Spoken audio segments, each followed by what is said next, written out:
wimike Yesu Kristo mu buzima bwawe akubera umwami. Yazanywe no kugira ngo uronke ubugingo kandi uburonke busagutse.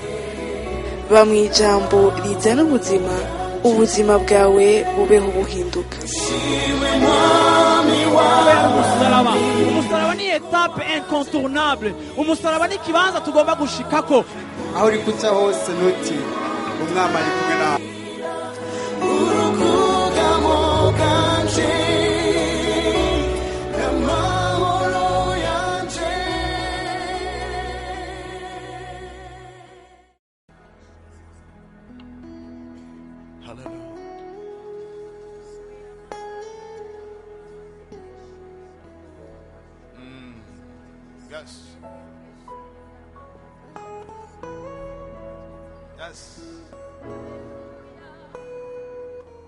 Nitwari tubikwiriye, nitwari tubibereye, ariko byose tubikesha urukundo rwawe. Hallelujah. Yes. Yes.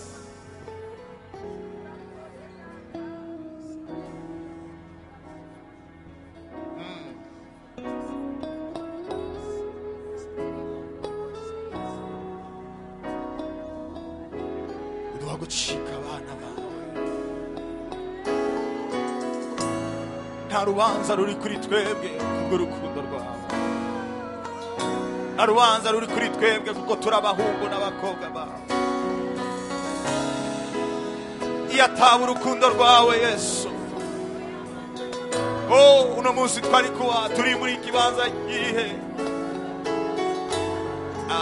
Shalamanda.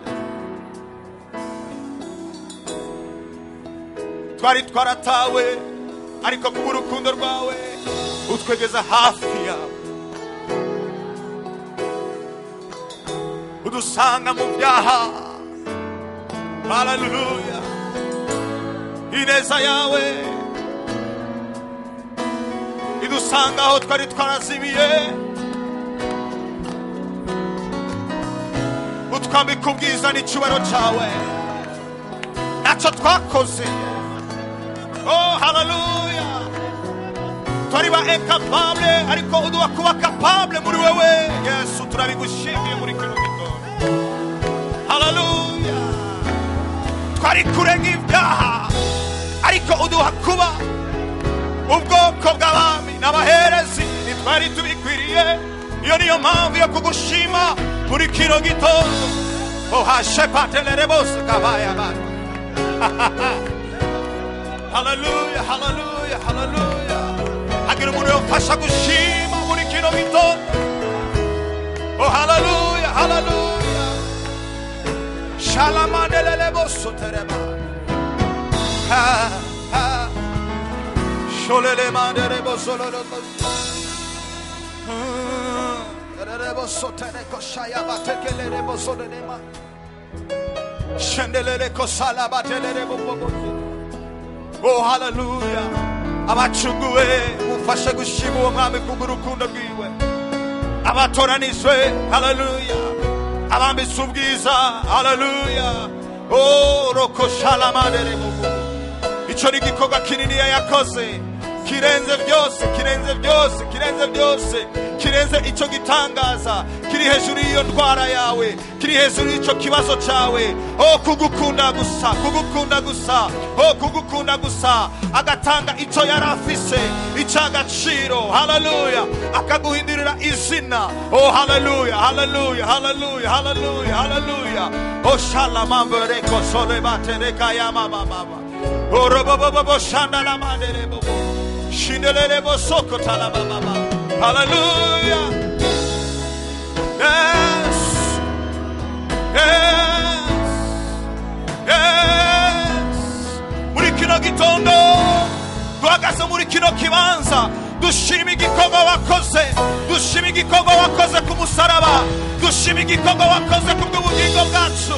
Oh, kashana mandelele bosoya bana. Ay ay ay ay ay ay ay ay ay. Ha ha ha ha ha ha. Yes. Waduhaye umwidegembyo. Oh, kino gitondo ibyo ukora byose ni byiza, ibyo ukora byose ni byiza. Ekashelemandelelemoso. Oh haleluya. Hagira umuntu yofasha kuduza ijwi tumushima uwo mwami kubw'urukundo rwiwe n'imbabazi ziwe. Oh turabana mu rugo, turabana mu rugo, turabana mu rugo. Haleluya. Ukuri, ineza n'imbabazi biri ku buzima bwacu. Haleluya. Biturinda kubirondera, biturinda kubishakisha, ariko kuko twamuronsewe ukuri n'imbabazi biri ku bugingo bwacu. Kayandelebo sokotelele bazala ya ya ya ya ya ya sholeba telebo baba shila mamruku deleba sataya mama mama soleba teleba delele mondoloro sokotala mama. Oh haleluya. Iki ni igitondo cyiza cyo gushima igikorwa Yesu yakoze, cyo gushimira urukundo rwiwe. Haleluya haleluya. Hey hey hey hey hey hey robo sokotorobo salama delebo. Ah haleluya haleluya. Yesu yamviri amaraso, Yesu yamviri amaraso, anyozivya lumana murugo kwa data. Yesu yamviri amaraso, Yesu yamviri amaraso, anyozivya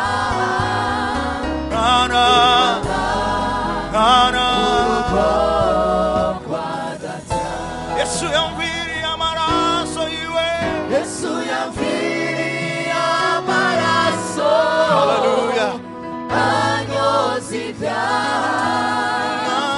lumana murugo kwa data.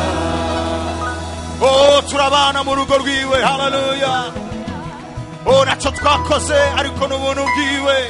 Oh reka tumukomera amashyi muri kino gitondo. Ay ay ay ay ay ay. Oh haleluya haleluya haleluya. Shendelere bosokotaya baba. Corinthiens chapitre 12 verset 10. Abikorino wa kabiri igice cya 12 murongo wa 10.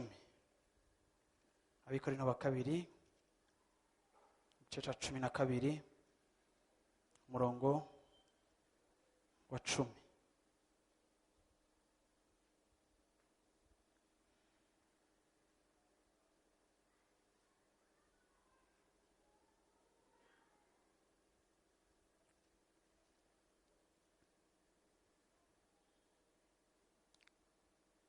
Nico gituma ku bwa Kristo nzonezerererwa intege nke zanje no gukubagurwa n'imibabaro no guhigwa n'ivyago, kuko iyo mbaye umunyantege nke ariho ndushiriza kugira ubushobozi. Uyu murongo ndashaka mumfashe kuwatura. Nico gituma ku bwa Kristo nzonezerererwa intege nke zanje no gukubagurwa n'imibabaro no guhigwa n'ivyago, kuko iyo mbaye umunyantege nke ariho ndushiriza kugira ubushobozi.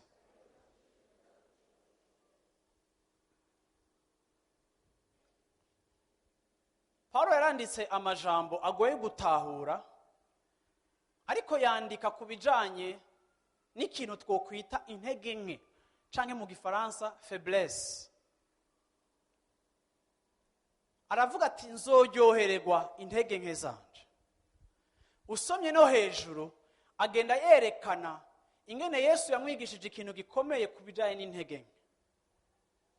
Kenshi mu buzima bwacu intege nke tuba dufise mu mubiri canke intege nke dufise mu mibereho ya misi yose canke intege nke zishobora kuba caracterize no kubura canke gukena mu butunzi bwacu, kenshi igihe c'intege nke ni igihe abana b'abantu bataryohererwa, ni igihe uba wumva ukikujwe n'amakuru mabi, ni igihe uba wumva yuko nyene uri muri mwa, ni igihe n'umuntu afatwa n'umutima wo kwidoga. Ijambo ry'Imana rivuga ngo ntitukidoge canke ntitukidodombe. Mu bisanzwe abakiriye Yesu Kristo, kwidoga canke lamentation ni ibintu bitagomba kubaho mu buzima bwacu. Igihe rero mu buzima bwacu ico nita c'intege nke, ari ukugwara, ari ukubura, ari ukugarizwa, ari ugutabwa, ari uguhamwa, ari ugukubitwa, ari ukudatahurwa, ari ukuremananirizwa kw'amajambo, ikintu cyose kiba gisa nk'ikije kukumanura mu gushobora kwawe canke mu makapasite yawe wari usanzwe ufise, ikintu cyose kiza kugabanya umuvuduko wawe wari usanzwe ufise w'ubuzima. Ibi byose nk'ibi turimo mu gihugu ko tumerewe, iki ndagigereranya n'igihe c'intege nke. Kiba ari igihe wumva yuko mu nkomezi zawe udakwije vyose, hariho ibibuze. Rero kenshi ivyo bibuze bitubuza gushika kuri objective zacu, ivyo bibuze bitubuza gushika ku rugezo rwaho. Iyo ufise ivyo ubuze mu rugo cyangwa iyo umubano wawe niwo mwubakanye ubimeze nabi, ivyo biraza bigakonstituwa faiblesse cyangwa intege nke zawe, bikagutuma wumva iyo tuza kuba turi kumwe n'umugabo tubona ibintu kumwe, twakoresheje amafaranga neza cyangwa tworushije gutera imbere iyo tuza kuba duhagaze ahantu hamwe. Ariko kandi conflict mu rugo canke mu kibano canke mu gihugu, ukutumvikana canke amatati biri ibintu biza kwa affecta canke konona canke kubangamira inkomezi zacu zo gushika ku bintu. Ariko Paulo tukamwigira ko iki kintu nk'umuntu yarazi kubaho ibihe bitandukanye, avuze ikintu gikomeye ati mu ntege nke zanje nize kuryohererwa intege nke zanje. Ni gute je na wewe twoshobora kuryohererwa intege nke zacu, uguhamwa, ugukubagurwa, ukutumva, umutekano muke? Ni gute ico gihe naturellement canke amategeko y'imibereho abasanzwe atubwira ko ari igihe kibi, ni gute ico gihe kibi wowe ushobora kukinezerererwa? Mbega Bibiliya itubwira amateori atari ay'ukuri canke Bibiliya n'ubuzima buduhesha ubuzima? Uravyumva? N'igihe mu biboneka hariho absence y'ubuzima.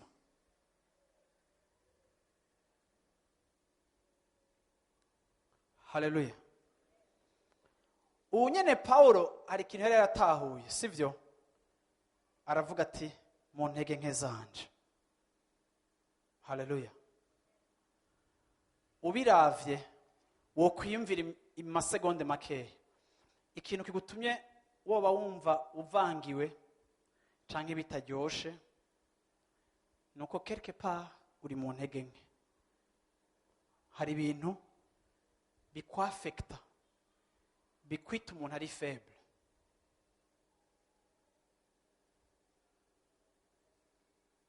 Ariko uyu munsi ndashaka kubwira iri jambo, wandika umutwe w'amajambo.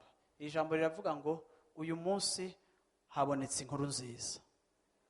Yesu ashimwe cyane. Haleluya. Iri ni jambo Imana yampaye, impaye igicapo nza gufatirako.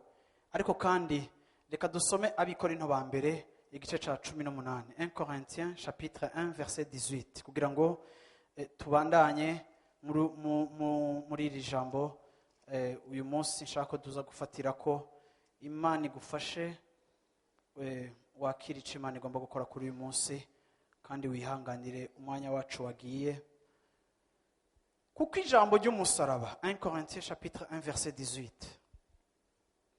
kuko ijambo ry'umusaraba kubahona ari urupfu, ariko kuri twebwe abakizwa n'ubushobozi bw'Imana. Kuko handitswe ngo nzohonya ubwenge bw'abanyabwenge n'ubuhanga bw'abahanga nzobuhindura ubusa. Umunyabwenge ari hehe? Umwanditsi ari hehe? Umunyabihari wo muri iki gihe ari hehe? Mbega Imana ntiyahinduye ubupfu ubwenge bw'iyi si? Kuko naho ubwenge bw'Imana bwageze yuko ab'isi batazohabwa n'ubwenge bw'isi kumenya Imana, Imana yahimbawe gukirisha abayizera ubupfu bw'ivyigishwa. Kuko abayuda basaba ibimenyetso, abagiriki barondera ubwenge. Ariko tweho tubabarira ibya Kristo yabambwe. Uwo ku bayuda ni kigwisha, ku banyamahanga ni ubupfu. Yesu ashimwe cyane. Nimba mwasomye umurongo bati amen.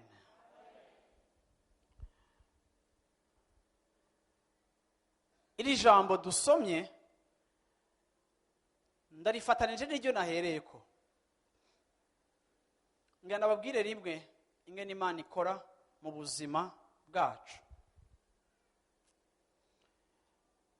Bibiliya ivuga abagiriki nk'abanyabwenge bashaka kumva amajambo y'Imana canke bakumva imikorere y'Imana, ariko kandi bifatiye muri siyansi, bifatiye mu bwenge no mu gutahura. Murabizi yuko ubwenge canke siyansi irademontra ikintu cose, irapruva ikintu cose.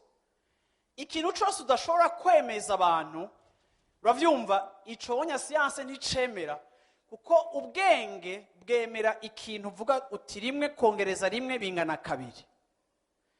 Kandi mu bintu byinshi bigize la nature Imana yaremye, byo biza vyubaha canke bireponda ku makritere ya siyansi. Umunyabwenge azokubwira ingene batera, bazokubwira ingene imvura igwa, vyose birafise insobanuro bishobora guhabwa, ingene igiti gikura, ingene imvura igwa, igituma haza camugigima, igituma agira gute. Ubwenge burashobora kugusobanurira ivyo bintu vyose. Rero ikidashobora gusobanurwa ubwenge ntibucakira.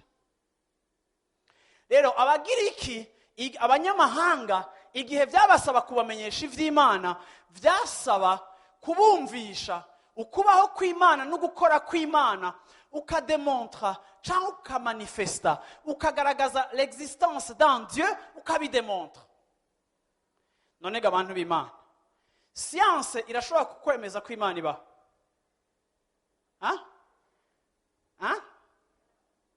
Birashoboka? Hari aho muvyiga mu mashuri ko Imana ibaho? Nimora mwumva batoye ibintu, mora mwumva batora ko Imana ibaho? Ubwenge burafise ahantu bugarukira mu kutwemeza ibijanye n'Imana. Paulo rero yari umunyabwenge, yari yagize ama university akomeye, yari umu intellectuel ariko yakijijwe, yari umuntu afise ugutahura, yari umuntu afise uruhara, uravyumva, yari umuntu afise access kuri information nyinshi, ariko agendererwa n'Imana. Imana itangura kumwigisha kubaho mu mpwemu, uravyumva, no kumwigisha kubijanye n'ukwiri. Bantu b'Imana, hagomba kubaho ikintu kiba mu buzima bwacu kugira ngo mu kubaho kwacu ntitube gusa abantu baba conduit na science canke ubwenge bwacu canke les lois naturelles. Kuko uri umukristo ukagarukira gusa mu bintu bishobora kuba démontrer, ubuhejeje kwicikiza ko canke kwipriva igice kinini c'ukubana n'Imana mu buzima bw'iwawe. Rero ubwenge buva ku Mana, ntabwo ngwanya, ariko ubwenge ntibukwiye kugira ngo buducommunique les réalités spirituelles. Paulo Imana imwigisha ibintu byinshi. Arandikira ab'Ikorinto ababwira iyi verite yari ishoka. Arababwira ngo Imana yahisemwo gukirisha amahanga ubusazi bw'umusaraba. Murambona abakristo y'abantu bababwiye ngo muri bijuju, muri bibono, mwe mupfi byo mwemera. Murambona abakristo bagarageza guprova abantu ko ari abanyabwenge ko bakijijwe. Aho ngarabwira yuko wowe kuba warakijijwe ku muntu yiyumvira en terme ya science uri bono. Kuko ntibishoboka ko wize universite ka office ama post office n'icubahiro office amuga croya muri ibyo bintu by'abaporo canke vya Bibiliya. nonsense. Uko niko isi ikubona kandi kwinterpreta, kuko yo utaravuka mu mpwemu ntiyizera iby'impwemu. Rero na wewe niba washaka kugira image nziza no gukonveka umuntu mu by'impwemu ari umupfu, ariko wowe tu existe sur le plan spirituel, uri kugerageza gufatanya ibintu bidafatana, kuko wowe igituma uvyakira ukavyemera ukicara ukavyumviriza nuko mu mpwemu igihe wakira Yesu waraje à l'existence, ubu uriho. Ariko abatarakizwa Bibiliya ibita abapfuye bagenda. Paulo yavuze ikintu, avuze ngo ubutumwa bwiza bw'umusaraba ku bantu bahona canke ku barondera ubwenge c'est une folie. Ariko kuri twebwe twakijijwe, umusaraba ni ubushobozi bw'Imana buzanira uwizera wese agakiza. Aravuga ngo abayuda naho mu mamuko yabo ari abana ba Aburahamu, kuko batakijijwe, iyo bumvise inkuru z'umusaraba, umusaraba bawurabira mu maso ya Ancien Testament, umusaraba bawurabira mu maso y'idini. Mu Baroma, umuntu w'igipfu, umuntu mubi muri sosiyete bamwicira ku musaraba. Umusaraba nico gikorwa ca mbere gisuzuguritse cabaho. Umusaraba nigo rupfu rwa mbere rwitwa ko ari rubi umuntu yopfa, atari kubera gusa ko arigo rubabaza cane, ariko ko symboliquement umusaraba uja ko ibivume. Rero abayuda kuza kubabwira yuko agakiza kabo kari ku musaraba, igihe amateka yabo n'idini ryabo ribigisha yuko umuntu abambwe ku musaraba ari kivume, ari gipfu, ngo kuri bo ubutumwa bw'umusaraba yari skandale. Abayuda bumvise umuntu ariko aravuga ubutumwa bw'agakiza bw'umusaraba, uwo muyuda yumva amaramaye kubona umuyuda mugenzi we yakijijwe ariko arapromotinga ikintu muri kahise kabo kisuzuguritse, ariko uyu munsi kikitwa ikintu abantu bagomba kwishimira no kuryohererwa, kandi ari ikintu gifutanye, gishisha, gisuzuguritse. Ati rero umuyuda yumvise umusaraba, kuri we ni isoni, ni skandale. Kuraho ibyo bintu, hagarika ibyo bintu. Umugiriki nawe akunda abapere b'abafilozofe muzi, akarondera mubwira Imana ukoresheje ubwenge. Bibiliya ikavuga ngo Imana yashimye yuko abantu bayimenya batayimenyeye mu bwenge, naho yo ari ubwenge, ariko yashimye kwiyereka abantu iciye mu busazi bw'umusaraba, kugira ngo abayikurikira ntibayikurikire kuko bari impressione na karite y'ubwenge, ariko abayikurikira bayikurikire kuko bahishuriwe, kuko ntibishoboka yuko abantu boshobora kunywana n'ikintu gisuzuguritse, kigayitse, kiretse gusa habayeho revelation. Navuze ngo ntibishobora ko abantu bokwigira umusaraba ikintu gisuzuguritse ari abayuda, kiretse gusa barahishuriwe icari c'umusaraba. Reka kuvugisha uwo muntu mwicaranye. Haleluya. Yesu ashimwe cyane. Yesu ashimwe cyane. Ntibishoboka yuko amabanga y'ivy'Imana uzoyaronkera mu bintu vyumvikana. Uzoyaronkera iminsi yose par la foi au travers la révélation. Amina. Amina. Reka ndababwire abantu b'Imana. Iyo umuntu rero mu buzima bwiyo, iki kintu, iyi esprit canke iki cimviro ndaguhaye kigize ubuzima bwacu, none ni gute noryohererwa intege nke zanje? Imana yashimye kudukirisha igikorwa c'intege nke. Imana yashimye yuko igikorwa c'umusaraba gisuzuguritse, twebwe abizera tuzokiraba tukakibonamo gloire. Uno musi je na wewe tubona ubwiza bw'Imana au travers ikintu kigayitse. Tubona grandeur, ubukuru bw'Imana turabiye mu kintu gifutanye. Mu bipfuye tubonamwo ubwiza. Nta cyahinduye nature y'umusaraba kiretse uguhishurirwa kwaje mu buzima bwacu. Haleluya, haleluya, haleluya.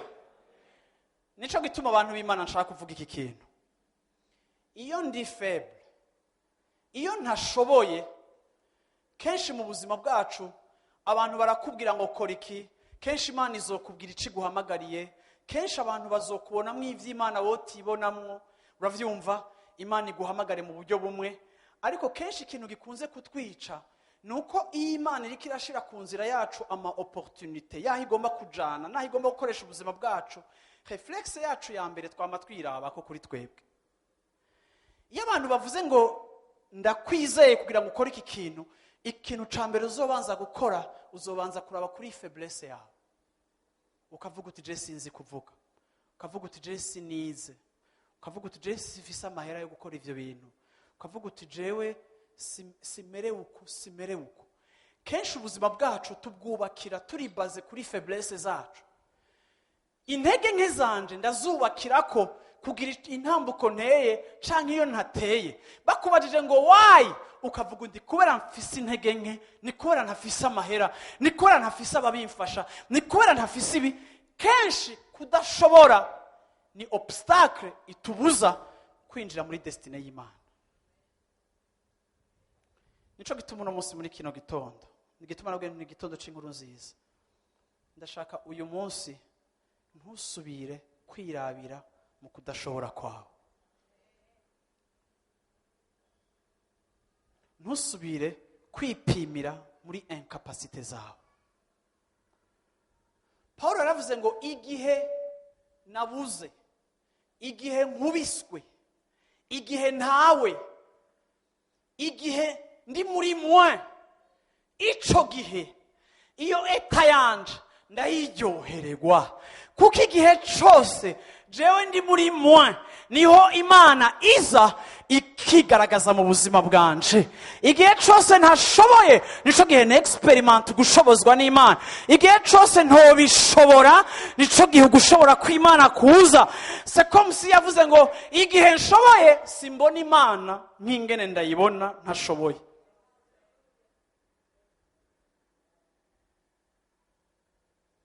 Barizo michete ni biku dashoboye.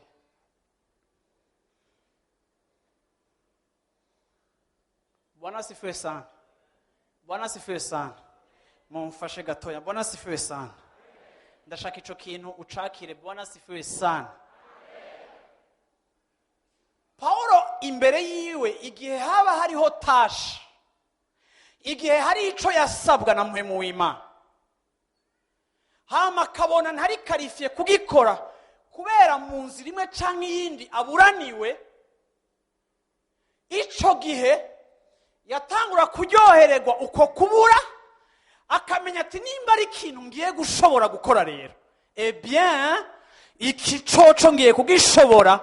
Bamubaza ngo Paulo kuko ugiye kugishobora, ufise amahera, ufise iki, ufise amasoutien, ufise abagushigikiye, akavuga ati justement ntabahari.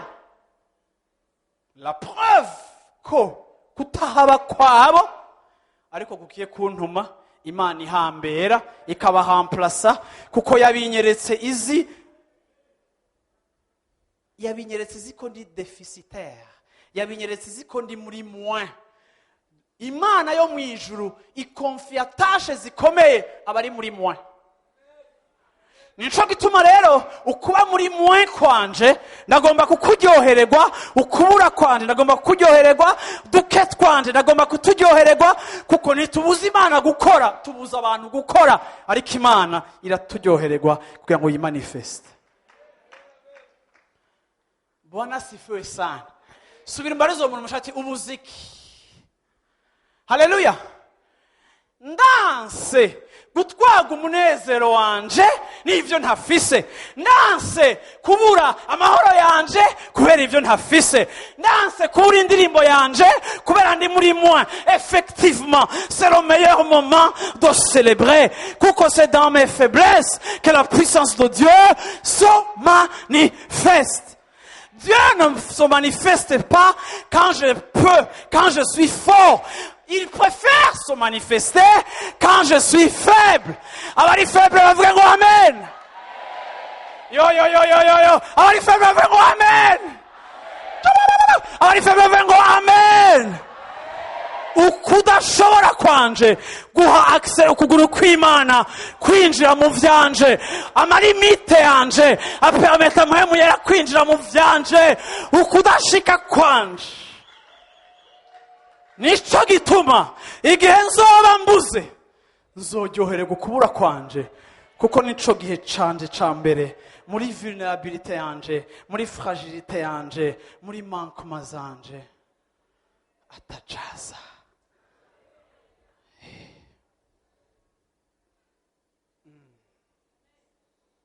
Haleluya. Haleluya. None mvuge gute? Ntitubuze kuko turamufise. Ibindi byose ubuze ni bito kurusha icyo usigaranye. Haleluya. Amina. Bantu b'Imana,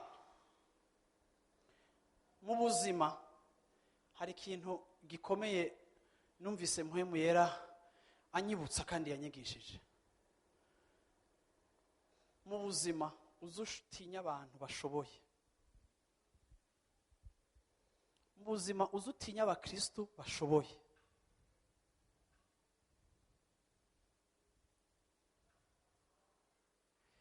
Imana ntizokoresha ubuzima bwawe kugeza umunsi izobona ko tu es vide de toi-même. Mu buzima bwacu tugomba kubakira image yacu ku byo dushoboye kuri performance. Abantu benshi bakunda ko abantu bababona bashoboye. Abantu benshi barashaka yuko abantu babamenya nk'abasenzi. Abantu benshi barashaka yuko abantu babamenya nk'abantu bafise ubuhinga kanaka. Isi tubayemo itubaza ibyo twize n'ibyo dushoboye. Iyo wicaye mu bantu ubabwira ibyo umaze gukora, ubabwira uriwe. Kuko abantu turakunda gushira kuri credit yacu ibyo dushoboye naho dushobora gushika. Isi iduforma mu buryo bwa performance, ku buryo kwerekana yuko udashoboye byotuma utaronka akazi muri interview. Ugiye muri interview y'akazi ugomba kwerekana ko ibintu byose wowe ubishoboye, ku buryo kwavuga faiblesse ni ibintu bikudisqualifia kuronka akazi. Ariko Imana yanje yo mu ijuru, uravyumva, iyo ndiko ndabana nayo inyigisha indi verite. Je me plais dans ta faiblesse, kuko je suis plus glorifié dans ta faiblesse que dans tes capacités. Kuko abantu bamwe barisenga bagasenga gushobora kwabo. Abantu benshi bafise culte de la personne. Abantu benshi bagira adoration ku buzima bwabo. Abantu benshi batambuka bumva yuko arahagaze, arashoboye. Niba agomba kumenya umuntu akomeye, ntuzorondere umuntu ashobora byose. Ndatinya abantu batareshuwa, ndatinya abantu batazi esheke. Kuko umuntu akayisisa mu bintu byose, umunsi azogira esheke sinzi ngena azokwihoreva muri esheke. Ariko umuntu yamaze kugwa muri esheke ndamuprefera, kuko mbonye ngena yivamwo biranyereka yuko quelque part ntatsindwa no kunanirwa.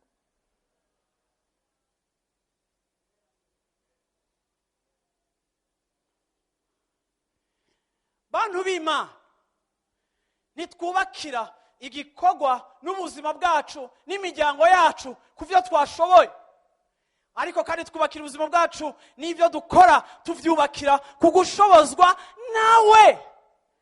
Navuze ngo gushobozwa, vuga uti gushoboza.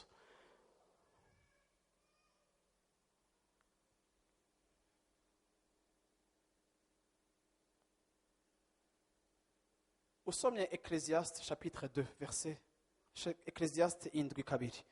Imigani 7:2. Musiguzi 7:2. Sindayisoma mu Kirundi. Haravuga ngo mieux vaut aller dans une maison de deuil que d'aller dans une maison de festin. Car c'est là la fin de tout homme. Et celui qui vit prend la chose à cœur. Murongo wa kane. Le cœur des sages est dans la maison de deuil. Et le cœur des insensés est dans la maison de joie. Vyokubera vyiza kuja mu nzu y'ikiriyo ha kugenda mu minsi mikuru. Kuko iryo ni ryo herezo ry'umuntu wese. Kandi ubaho ivyo bimukora ku mutima. Umutima w'umunyabwenge uri mu nzu y'ikiriyo, ariko kandi umutima w'igipfu uri mu nzu y'umunezero. Bantu b'Imana, iri jambo rishaka kuvuga iki? Umwanditsi yarahanuye abantu ati murashaka kumenya ubwenge, ntimugende mu minsi mikuru, ntimugende aho abantu bahimvye bariko baraserebra ivyo bashitseko, ariko ukaba ushaka kumenya ubwenge, genda mu kiriyo. Kuko mu kiriyo uzohigira ingene umwana w'umuntu ahera. Mu kiriyo uzohigira ingene umuntu bwa bundi umuntu twikakaza turi vapeur. Jambo ry'Imana rivuga ngo ubuzima bwacu bumeze nk'urume. Urumuvyuka mu gatondo ivyatsi bitose, nta n'umwanya bikuma. Niko turi.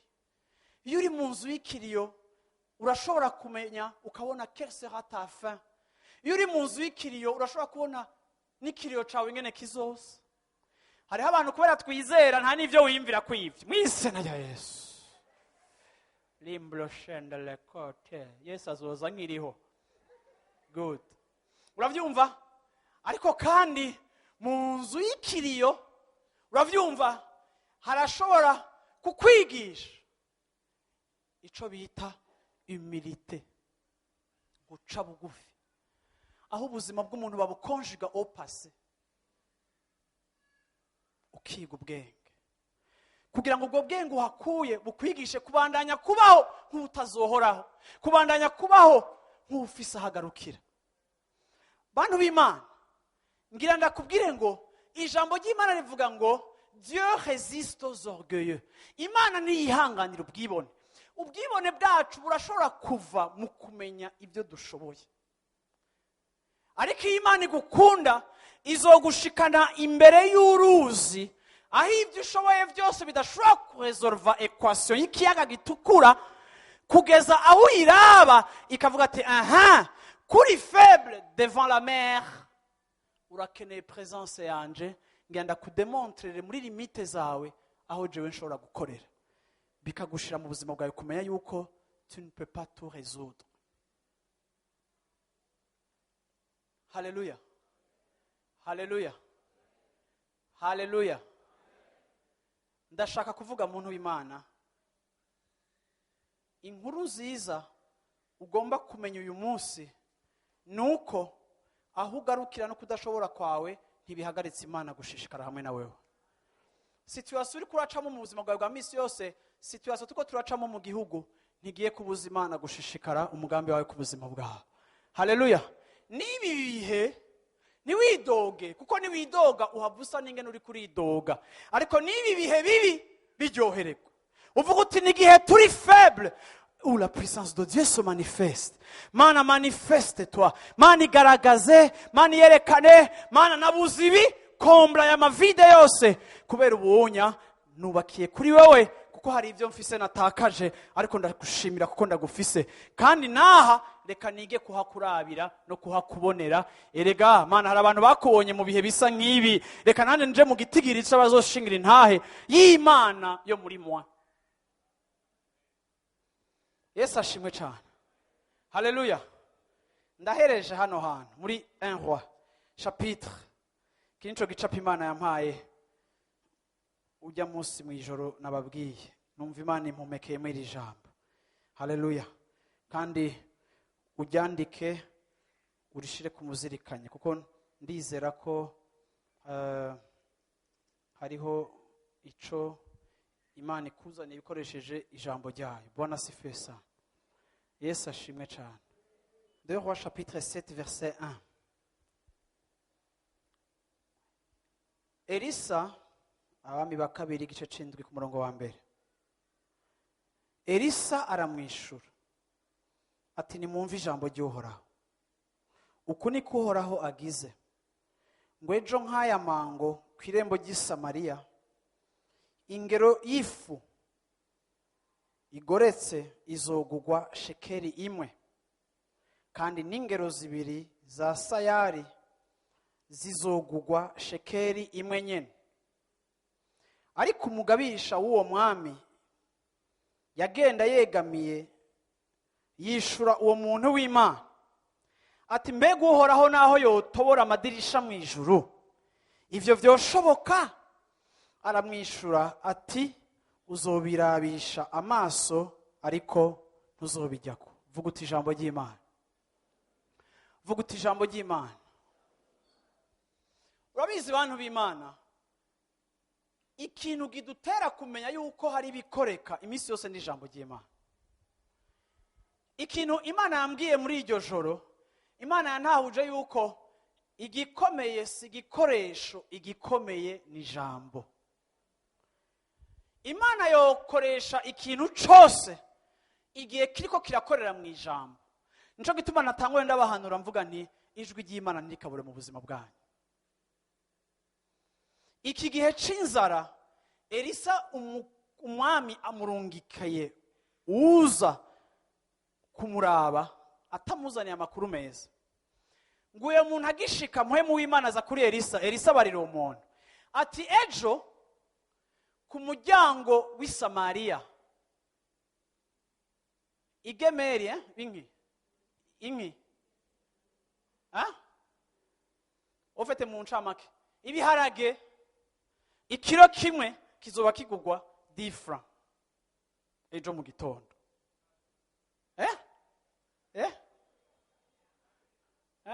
Okay. So siko ko mutavuze amen. Uko niko vyagenze. Urabona ko mwandavye? Uravyumva? Elisa aravuze ngo niko Imana ivuze ejo mu gitondo, uravyumva, ikiro c'ibiharage ibujumbura ku muryango uva ibubanza kizoba kigugwa 100 francs. Uyu muntu ahora agenda ngo yegamiwe ko n'umwami aravuga ngo uvugishwa yasaze. Aravuga ngo ivyo onyerekana kubwire Elisa naho Imana yofata, uravyumva, ikugura. Murabona mu bisanzwe iri juru menga ni nka 12 y'imodoka, naho Imana yofatira ijuru ikagihugurura ikagira ngo umuryango ukava ko hajya, igasunika bimwe ya gauche ibindi kabisunika à droite, hama igasuka abamarayika bagasuka. Ivyo uhejeje kuvugishwa muntu w'Imana ntivyoshoboka. Uwo muntu yavuze gutyo muraka kumumva? Turaka kumumva? Ejo mu gitondo bizohinduka. Ejo mu gitondo bizohinduka, ibintu bizoba correct, inzara izohera. Abantu umwami yari amaze iminsi ariko arasenga, ahura n'umugore aramubwira ati mwami dukure kw'inzara. Umwami yitanhamira ko impuzu ati jewe na jewe no resolve. Umugore arabwira umwami ati mwami twaraye turiye umwana wa mugenzi wanje twaramutetse, uyu munsi duteka uwanje dukure kwikiza. Hari agahinda gateye ubwoba muri iyo nzara. N'umwami atanguye kubura ivyajya, umuvugishwa w'Imana Elisa araje azanye foli, ubusazi, ubujuju, umusaraba, kuko Imana yashimye gukirisha amahanga ubupfu. Igihe amahanga abantu dukeneye la demonstration.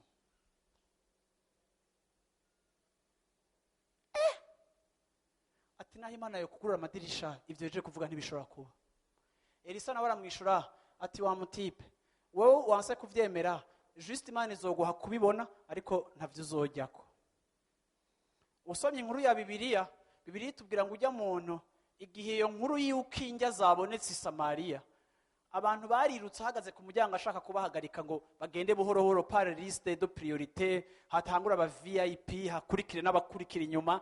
Abantu bari bashonje, sinzi niyo bakuye ingufu za nyuma, baramugonze. Urazi kugongwa n'abantu apana imiduga, baramugonze baramuhonyora, apfira aho hantu. Aba yabimenye ariko ntavyo yajyako. Kubera iki? Kuko hariho principe y'Imana, iyo habayeho absence ya foi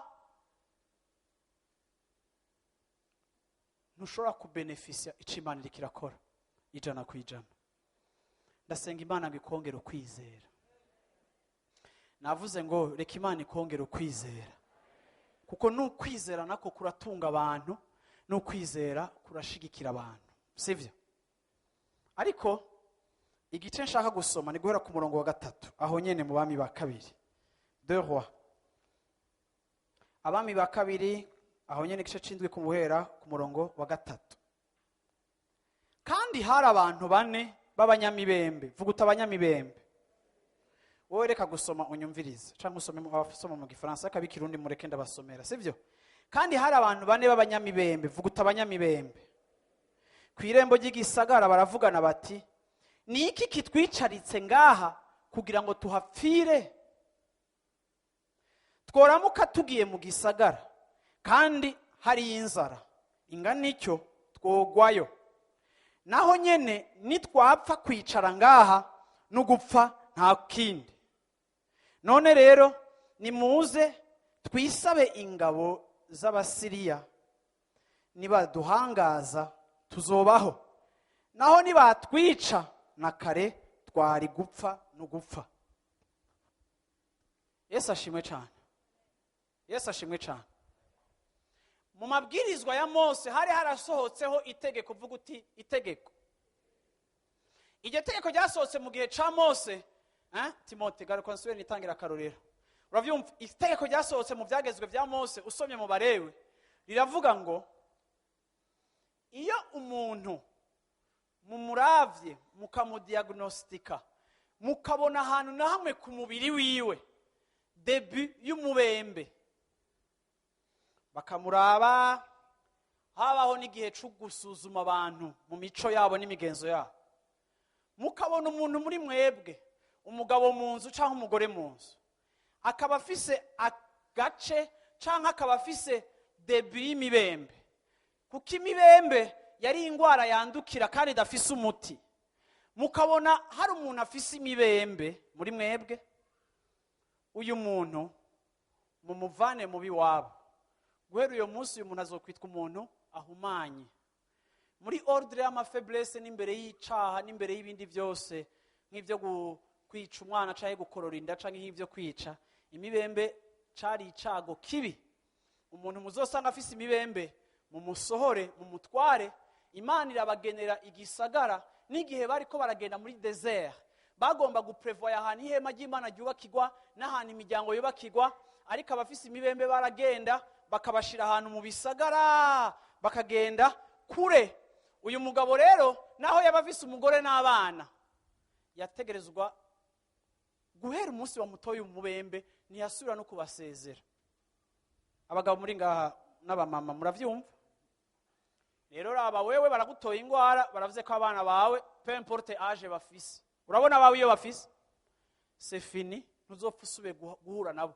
Kandi buno nyene societe cigufata nk'umuntu yanduye, impur. Buno nyene ucitse umuntu arojete muri societe, baca babatwara, bamwe bakabatwara ahantu mu masenga, ahandi bakabatwara ahantu woze kwigumira ngaha gushikaho ndaguhamagarira, ahandi bakabatwara ahantu bagatayo. Nta WhatsApp, nta Viber, uravyumva, nta ka SMS, nta selfie y'ifoto yahari, uravyumva, yaca akugwa muri communauté, uravyumva, abana bagacika impfuvyi, umugore akaba umupfakazi, uravyumva, atari uko umuntu yapfuye, ariko c'est un mort vivant kuko afise imibembe, agaca guma hariya. Ijya communauté y'abajya abantu bazogwara imibembe baganira amakuru yabo aho bavuye. Warufise abana bafise imyaka ingahe? Je wanje yarafise 12 ans, undi yarafise 14 ans, undi yarafise 20, ewe bari bakuzesha yego yatangure na universite umwe uravyumva okay ubundi mbo jeve mane yo nari ngifiansa uravyumva okay urumva ariko bo ntaco yo abandi te bashofuma bo basi ti ta to uravyumva bakabaho kugeza aho ya mibembe izokwevoriwa gafata umubiri wose ikevoriwa gafata ibihimba vyose hama bajya abantu bagapfa kandi nibo nyene bihamba ko nta muntu yabakorako n'abagiye kubata muri kijya gisagara bagarutse ntibasubira kuza imbere y'Imana mpaka indwi zihere mpaka baboze kuko nabona aho bagenda biproteje bacika ba impure kuko kubaho contact y'umuntu afise imibembe cari co kimwe no kubaho contact y'ikiziga kubganje nta eta ya faiblesse yo muri Ancien Testament ndabona ingani y'imibembe je m'imagine bajya abantu kuntu bapfa ndimvira bajya abantu kuntu ugwaye imibembe ufise 18 ans uravyumva ukevoriwa wodu abantu bakina amafilme y'Imana murankira ifilme y'abajya abantu riko ndasoma 2 Rois chapitre 7 hari ibintu byinshi biri riche twokwigamo sinzi ngene biyokipa ku murango ntibarima baraprevoye ingene bagaburirwa aho batinja zabo sans contacter umuntu numwe ariko ibisagara byose Israel yabayemo yami prevoya aho abanyamibembe baja guhereza ubuzima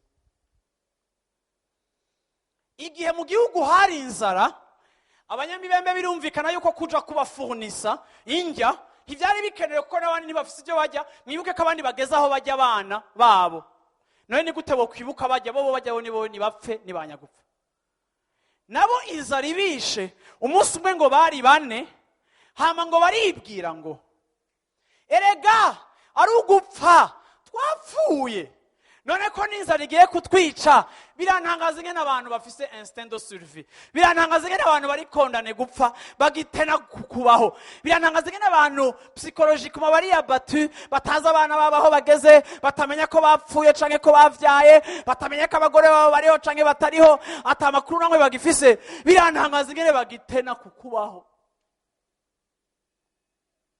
nasanze Imana yaraduhaye besoin n'icifuzo cyo kubaho giteye ubwoba hako kwireka ibasheva inzara kuko ahandi ho gupfa barapfuye baravuga ngo ari ugupfa twapfuye rero nitwaje iwacu mu gisagara batwicisha amabuye kandi hari inzara ntibaza kutumarira ikibazo ariko nitwagenda mu basiriya abansi bacu ho bobo barafise ivyo kurya ariko kandi hariho probability ko batwica turabanyamahanga bazanye imibembe bamwe nibaza ko batari bakivuga abandi yari yafashe iminwa kuko imibembe irafise amamambri yonera sinzi ngene bari bagikomunika baravuga ngo nta kundi ari ugupfa dupfa reka tugende kwinjirayo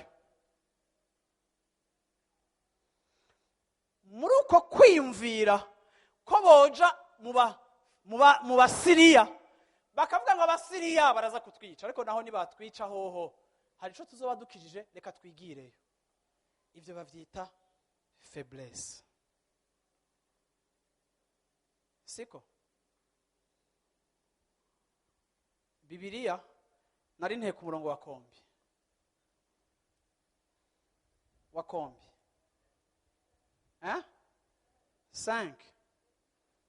5 nuko bahenga buhwibiriye barikora ngo baje aho abasiriya bashagaje ariko bashitse aho insago zabo zitangurira basanga ata muntu numwe akiharangwa kuko uhoraho yari yatumye haza mu matwi y'ingabo z'abasiriya uguhinda kw'imikogote nuko amafarasi nuko ingabo nyinshi bituma bavugana baterega umwami w'Abisirayeli yahereye abami b'Abaheti n'abami bo muri Egiputa ngo badutere nuko bafasha ko baratemesha bakakimbia sana kwa Kiswahili ndio sisi tunasema baratemesha aho nyene bugihwibira batamahema yabo n'amafarasi yabo n'indogoba zabo basiga vyose uko vyakabaye aho bashagaje kugira ngo banyage amagara nuko aho mu banyamibembe bashitse aho izo nsago zitangurira, binjira mu ihema rimwe, bashirako, bararya, baranywa, basahuramwo amafeza n'amazahabu n'amaki n'imyambaro, baragenda. Uravyumva? Baragenda, barinyegeza, barabinyegeza, baragaruka, barinjira mu rindi hema. Uravyumva? Basahuramwo ibindi, navyo nyene baragenda, baranyegeza.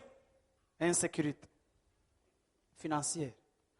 Hanyuma baravugana bati, ivyo tugize sivyo, kuko uyu munsi ari umunsi wo kuvuga inkuru nziza, natwe tukaba dupfuye kwihorera, nitwarorera ko buca bizodusubirako, nimuze tugende tubarira b'ibwami. Nuko baragenda, bahamagara abashibamye b'irembo ry'igisagara, barababarira bati, twagiye mu nsago z'Abasiriya, dusanga hatarangwa umuntu n'umwe, ati n'agakakaza, atari amafarasi n'indogoba baziritse, kandi amahema ari uko yakabaye. Maze abo bashibanye bahagarara mu rugo ibwami, barabimenyesha. Mbe mwumva abantu bagihumanye? Mwumva bavuga, mwumva babirukanye? Kuko inkuru nziza irahindura ingene abantu bagufata. Nuko umwami avyukuruka muri iryo joro, abarira abantu biwe ati, reka mbabarire inama Abisirayeli Abasiriya batugiriye, bamenye ko inzara iriko iratwica, nico gitumye bava aho basagaje bakaja kunyegetera mu ishamba, ngo nitwasokoroka mu gisagara baducakire, babone ingene bashika imbere mu gisagara. Umwe mu bantu wiwe aramubarira ati, ndarungika abajana amafarasi. Stop. Rero ni muntiza abantu bane nihereze message. Yesu ashimwe cyane. Abantu bana bahungu bana abanyamibembe batatu bakompre tujya ari hariya hantu. Haleluya. Bwana sifiwe sana. Ndavuze ngo bwana sifiwe sana. Kompleta ari uyundi ari umunyabibembe mwabuze hariya kule. Haleluya. Bantu b'Imana, ndababaza ikibazo.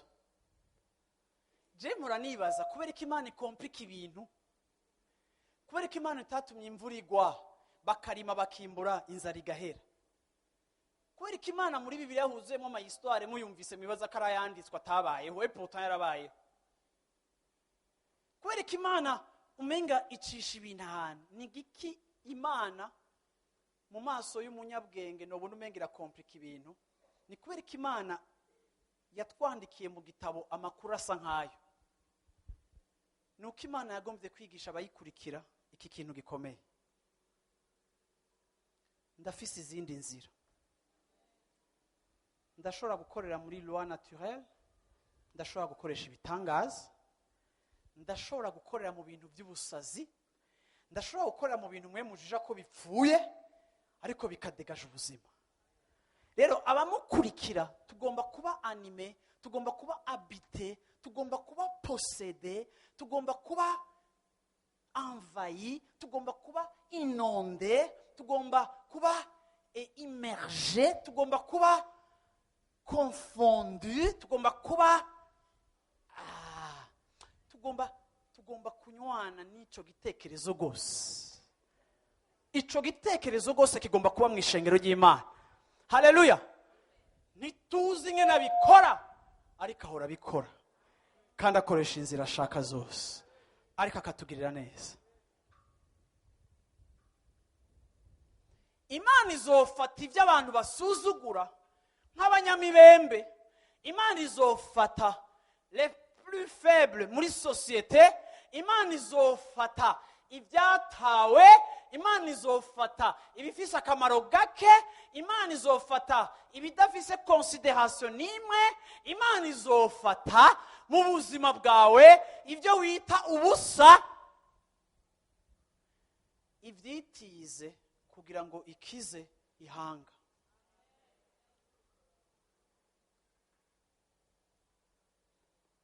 Aba batipe bajya abantu nta urugeyo ishobora kubabamo, bajya abantu nta mutima w'ubwibone bashobora kugira, kuko ikintu cyose gituma umuntu yibona baracambuwe. Ntibakiri n'abantu bari kuri dogere yo kuba utuntu canke udupasu tw'abantu. Ni bande bakinya amabiye y'ibipasu murayazi yo bakuriye bakaguhiga ipasu warababara. Hari ibiye y'igipasu. Uravyumva? Bajye abantu n'abantu ku rugezo rw'ibipasu. Ariko igihe Imana ari kiriyumvira, irarungika profesi. Iravuga ngo ejo ibiharage bizoba bigugwa 100. Imana irungitse ijambo. Rero ikiri important si moyen Imana igiye gukoresha, ikiri important ni ijambo yarungitse. Igihe cyose Imana yavuze ijambo ku buzima bwawe, ikiri important si moyen à ta disposition, ikiri important ni ijambo Imana yarungitse, asa nk'ari cyo Imana yakuvuze ko kugira ngo igishitse izofata n'ubusa bwa nyuma busigaye, ariko izoteramira ijambo ryayo kugira ngo irishitse.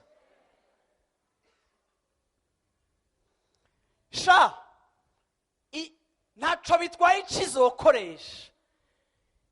Igikomeye mbega hari ico yavuze, hari ico Imana yakubariye, hari ico Imana imaze iminsi iriko yakubarira, hari ico uri kurumva mpemu Imana kubarira, hari ico wanditse ahantu Imana yavuze, mbega hari ico wacakiye wogihagararako. Kuko reka nakubwiye, sinkeneye gukestiona ngo how, sinkeneye kwibaza ngo gute, sinkeneye kwibaza ngo acahe, sinkeneye gufilosofa, sinkeneye kumeneka umutwe, sinkeneye gusanzara umutwe niyumvira inzira zokoresha. No, ico nzi ni kimwe gusa, mbega yaravuze. Nimba yaravuze rero, nimba yaravuze rero, principe y'umusaraba igiye kwiyaplika, igicapo c'umusaraba igiye kwiyaplika. Aprefera kenshi gukoresha ibisuzuguritse, aprefera kenshi gukoresha ubupfu, aprefera kenshi gukoresha ibyatawe, aprefera kenshi guhera muri neya kugira ngo apruve sa seigneurie. Akenera kenshi gukora ikintu gituma atawe basangira icubahiro. Wari uzi ko projet yawe uzoyikora kubera baguhaye amafaranga canke kubera uronse heritage? Sinzi cyashitse siyo nzira byaciyemo, ariko nta kintu na kimwe Imana ihora igomba kwa komprisa ko kibe attribué ku wundi muntu numwe canke ku yindi mpamvu yari yose. Ushobora kuba warabuze iki kintu ugashabiga ngo navyo Imana yambwiye birapfuye ko ngo nabuze diplome canke nabuze bourse. Reka nakubwira ikintu kimwe, ashobora no kubikora utaronse bourse, ashobora no kubikoresha ubujuju yubaza kufisa. Isi irakubwira ngo ukeneye iki kugira uronke iki. Imana irakubwira ngo nta kintu na kimwe ukeneye kugira uronke, ukeneye ico mvuga.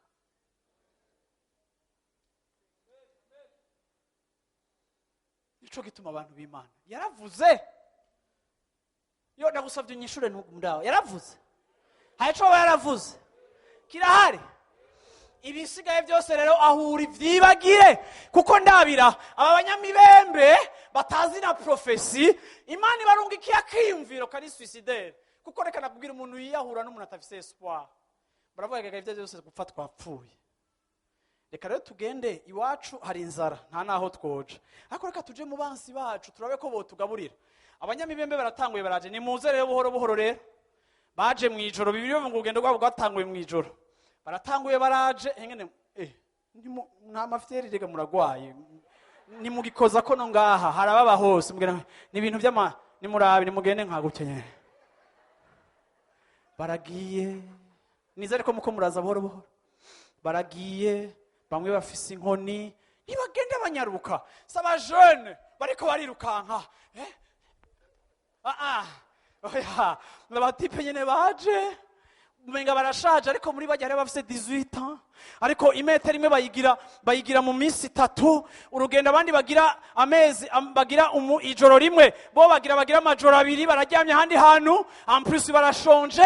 Ibintu byose bikenewe kugira ngo bibakarifye nk'abantu hari ico twobakura mwa ni munyishura ico twobakuramo, hari ico mwobakuramo aba batipe barashonje bagwaye imibembe barirukanywe, ariko mwibaza ngo bagiye kurondera injya zabo, ariko mu mugambi w'Imana bagiye kurondera injya z'igihugu.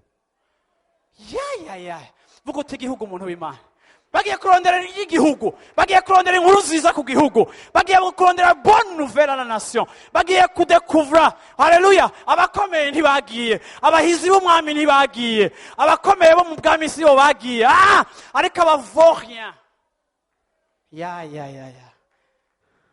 baba tipe ubona ugacubahunga ntibagukoreko n'imihana baciye ko muri ville nimugaruke abantu barabara bati abanyamibembe baragiye abanyamibembe nabo batanguye guhunga Burundi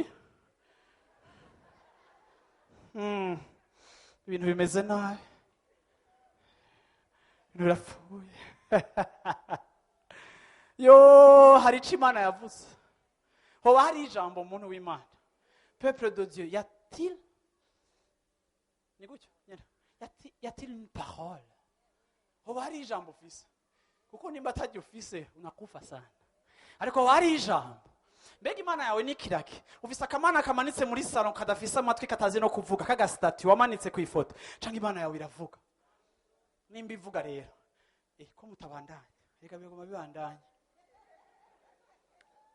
batanga bavuga ati sha ntaco ari gupfa twe twarapfuye ibintu byarabaye ariko ngo umwanya bariko baratambuka ntimuzi ikintu cyo kiraba abasiriya bariko bumva amafarasi ako baje ni mu mason ya cheval ngene ivuga abasiriya baravuga bati basha ibintu turiko turumva muravyumva abandi bose ndavyumva ko bera mu ngagara bikobera amaja mu cibitoke kumutakura muravyumva aho ni kwijabe muravyumva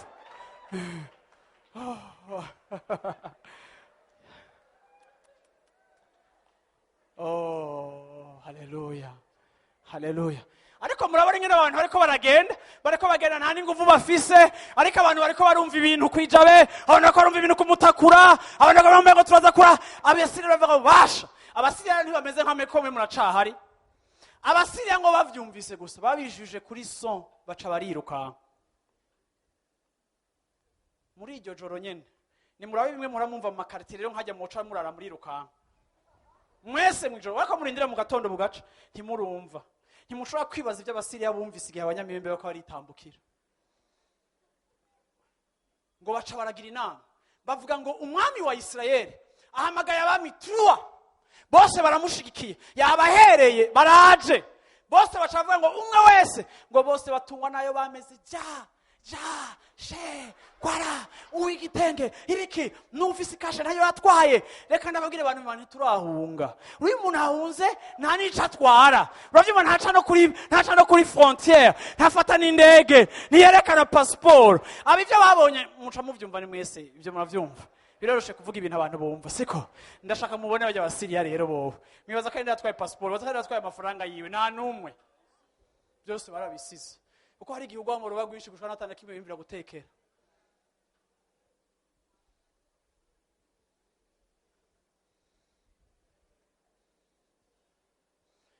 Imana ifata amaguru y'abanyantege nke iyashiramo urwamo iyashiramo inkomezi ijambo ry'Imana muri Zaburi ya 37 ravuga ngo j'affermirai tes pas nzokomeza intambuko zawe wewe wiravye ubona umenga ugenda nk'umuntu agwaye amavunja umunyantege nke ariko jewe uhoraho j'affermirai tes pas aho uzohonyora wowe urafise uko wibona ariko mu rundi rwego yo munyemere tuvuze indoro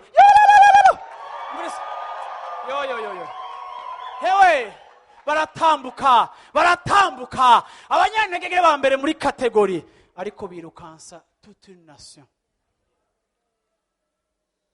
ngo bashitse mu ihema rya mbere basangamo ubutunzi bibaza ngo bagize ubuhinga bwa hatari bariba ivya mbere barajya ngo barahaga bahejeje bariba baja kunyegeza iyo baje hakurya iyo baje bazanana nibaza ko bari bagwaye hari warishaje kuja kubika mbega muko mumvaho nteye ni mukinaho nyene baransifesa abandi bakagenda kubika abandi bakagaruka reka ndakubwirega muntu w'Imana bagize kwihema rya kabiri bakarikura bw'ifeza n'inzahabu bakabona nta muntu umwe babona byarabafasha igihe kirekire kugira baheyarize yuko Imana yakoresheje ubuzima bwabo byabafasha igihe kirekire kugira ngo baheyarize yuko inyishu y'Imana iri réelle byabafasha igihe kirekire kumenya yuko le miracle que Dieu vient d'accomplir itari limite gusa kuri bo kuko bahejeje guhaga bambaye neza bashitse ko amasheneti y'inzahabu yarahasanzwe bisize amavuta boze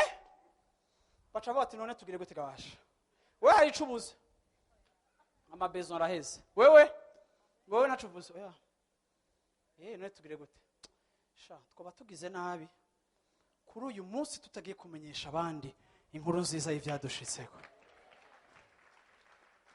Twoba tubaye babi kuko reka twebwe twamaze kuronga ibidukwiye, ibisigaye naho tworamo ntidushobora kubikontena. Inyishu Imana iduhaye irengeye nivo yacu, imishu Imana iduhaye iri ku rwego national. Haleluya. Haguruka rero dusenge.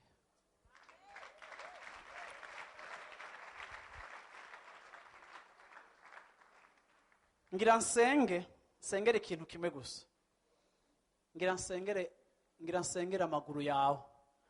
Ngira nsengere intambuko zawe, Imana izikomeze. Ngira nsengere intambuko zawe, Imana izifortifie. Ngira nsengere intambuko zawe, Imana izihe guproduza ibirengeye byo ukwibaza ko woproduza. Aba bari bagiye gupfa, non seulement ntibapfuye, ahubwo bagiye kubeshaho toute une nation. Les rejetés deviendront plus tard la solution.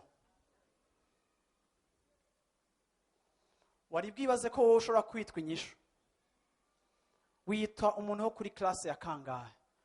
Reka ndakubwira umunsi muri kino gitondo urashobora gucika inyishu kuri iki gihugu. Reka mvuge ngo Uburundi burahiriwe ko burimwo, Uburundi burahiriwe ko bugufise, Uburundi burahiriwe ko uruwabwo, Uburundi burahiriwe ko bwakuvyaye.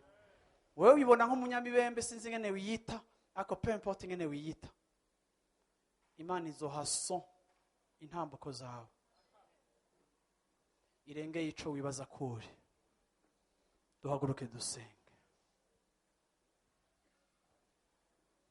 Nico gituma, c'est quand je suis faible, je me glorifierai de mes faiblesses. Car quand je suis faible, c'est là où la puissance de Dieu se manifeste. Abanyantege nke bari hano, muvuge muti amina. Abanyantege nke muri hano muvuge ngo amina.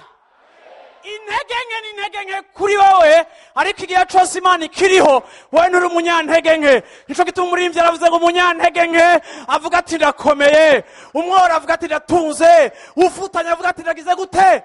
Nanje uno munsi ndahisemo kwiraba muri angle Imana indabiramo.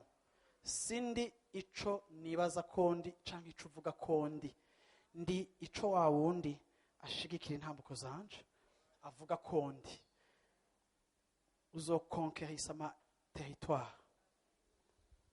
Aho ikirenge cawe kizohonyora zohaguha.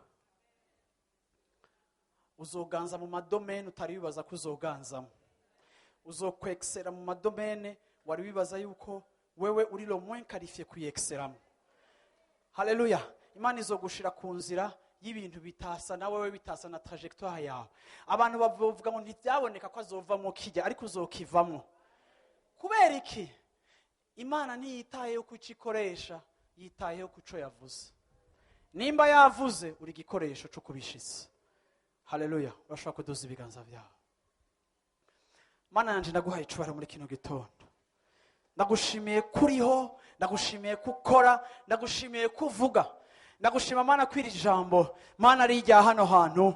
Mana ndagushimiye kwiri jambo ari ry'umuntu yabaye muri kino kibanza. Uko yaje kose, ari uwaje atazi nuko aje hano, ari uwibaza ko yahaje pa accident, ari uwabuze amafaranga yo kuja kura hasanzwe asengera ariko akaba yinjiye hano hantu, ari uwaje kubera yumva yuko yashishwe akaba ari hano hantu. Mana, peu importe l'état ya faiblesse uyo muntu harimo, ndasenze muri kino gitondo, Mana yanje gukomeze ibirenge vyiyo. Mana, reka abantu bawe bakomezwe, abafise mu mavi habo haregarega, ndavuze Mana ngo fortifie amaguru yabo. Mana, bagire ihanga riposeda, bagire ihanga Mana rifata, bagire ihanga Mana ricakira, bagire ihanga rikonkerisa, bagire ihanga rifata iminyago ku bwawe, bagire ihanga ryagura ubwami bwawe, bagire ihanga rihayona pour toi, bagire ihanga riciye bugufi, bagire ihanga rizi kataco riri kiretse ico dragizwe, bagire ihanga baryohererwa ibihe vyabo bibi, bagire ihanga baryohererwa intege nke zabo nkeya, kugira Mana ngo babone ugushobora kwawe. Icagutwaye umunezero cose ndagisambuye mu izina rya Yesu Kristo. ico wabuze cose kikakugira umuntu yicurikiriye, ndavuze ngo kubura kwaco ntibisobanura absence de Dieu. Ndavuze ngo warabuze, ariko kandi nico wabuze Imana igiye gukombura iyo vide. Mudugiriza ibiganza bw'uti Imana uzuza. Vuga uti uzuza Mana. Vuga uti uzuza Mana.